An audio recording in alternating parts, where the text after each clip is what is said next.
Hello students, hope you all well by the grace of Almighty Allah. This is our last class on the poem Mending Wall written by Robert Frost. Today we'll analyze the whole poem, and to present this class, here I am Khalida Yasmin Sweety, lecturer, Department of English, Dhaka Mahanagar Mohila College. So making no more delay, let's start our class.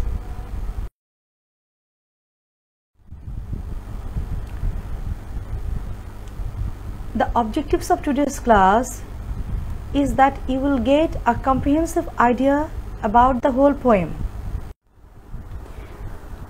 In our previous class, we discussed the theme of the poem Mending Wall. Today we'll analyze the poem, but before doing that, we'll talk a little about the title Mending Wall.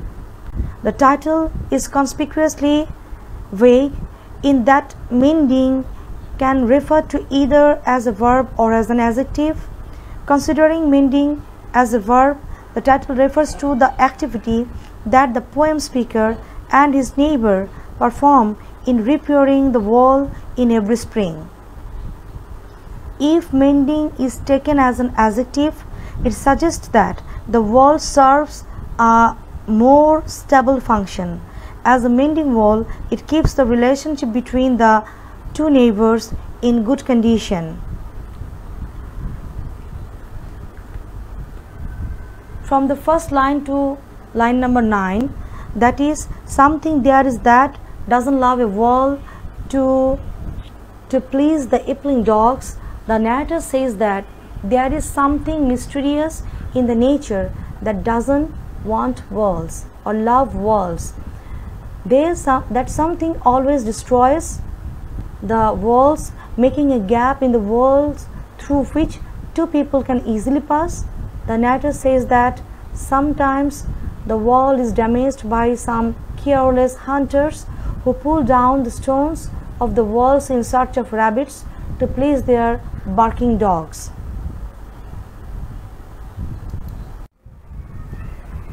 From line number 9 to 22, that is the gaps I mean. No one has seen them made or heard them made to just another kind of outdoor game, one on a side. Through these, the narrator says that though no one has ever heard the noise or seen anyone making the gaps, they do exist when it is time to mend the walls during spring season.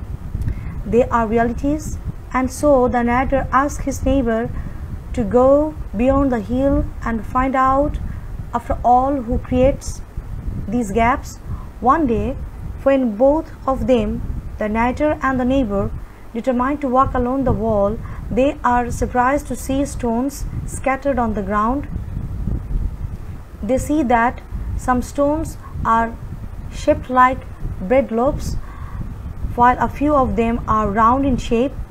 Due to their mysterious shape, the narrator and the neighbor find it quite difficult to put them in their previous position.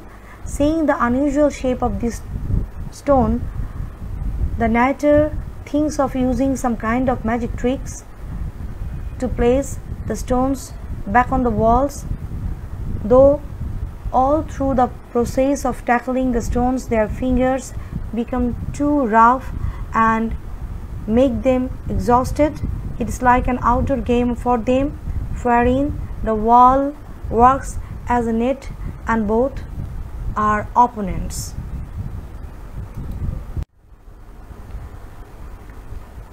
From the line 22 to 36, that is, it comes to little more to something there is that doesn't love a wall, that wants it down. Through these, the narrator says every possible effort to make his neighbor understand that we don't need a wall. He asks why to have a wall when he has only pine trees and the narrator has only apple. How can his apple trees trespass the wall border and eat his neighbor's pine cones? Moreover, there is no chance of offending, as they don't also have any cows at their homes, while the narrator tries to make his neighbor understand that they don't need a wall, as there is something that does not love a wall. His neighbor is stone-headed Savage who continues to believe in his father's age-old belief that good fences make good neighbors.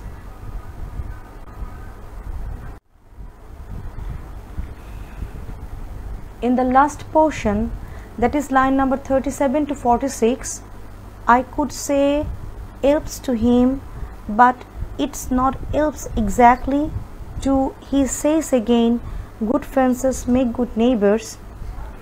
Here, the narrator wants to put his notion into his neighbor's mind, the kind of imagination he makes to convince his neighbor about the existence of walls sometimes also make me think twice about the poet.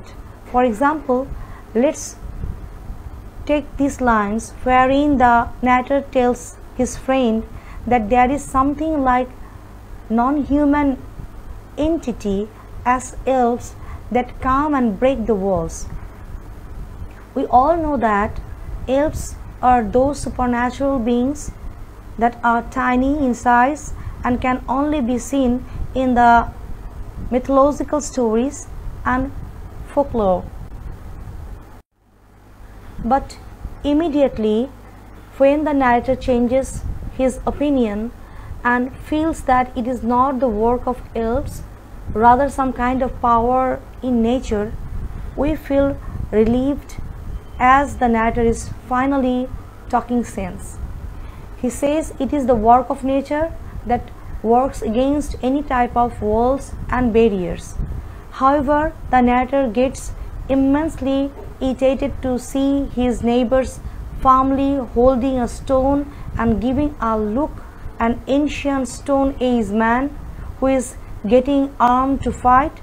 The narrator feels that his neighbor is too ignorant to convince. He always wants to be stuck and follow his father's words that good fences make good neighbors.